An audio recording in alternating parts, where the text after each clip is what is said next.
আজকে আমরা উপস্থিত আছি মিলন বাজার সর্বেশ ভাইয়ের ক্ষেতে। সর্বেশ ভাইয়ের ক্ষেতে আমি কিছুদিন আগে ঊর্জা পটাশ ডেমো করেছিলাম।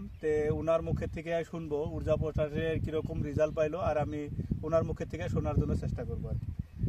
সর্বেশ ভাই, আমি আপনার ক্ষেতে কিছুদিন আগে, মোটামুটি 7-8 দিন আগে আমি আপনার ক্ষেতে ডেমো করেছিলাম ঊর্জা পটাশ।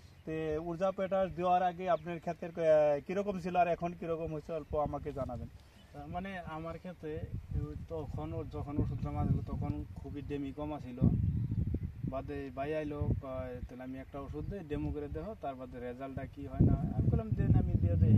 বাদে আমার এই 2 লাইন দিল, আমি ডেমো করলাম।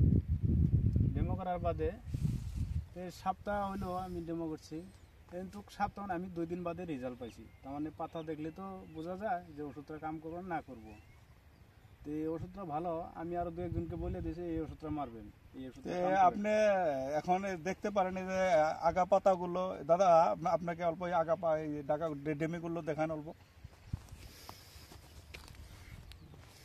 এই যে দেখতে পাচ্ছেন এই যে আগা পাতাগুলো, এই যে নতুন কুশি বাড়িয়েছে, নতুন ডেমি বাড়িয়েছে। ফুল আগে যেরকম ছিল আর কি, ফুল আগেও ছিল, কিন্তু এখন তারপরে দেখেন ফুলের পরিমাণটা বাড়ছে আর কি।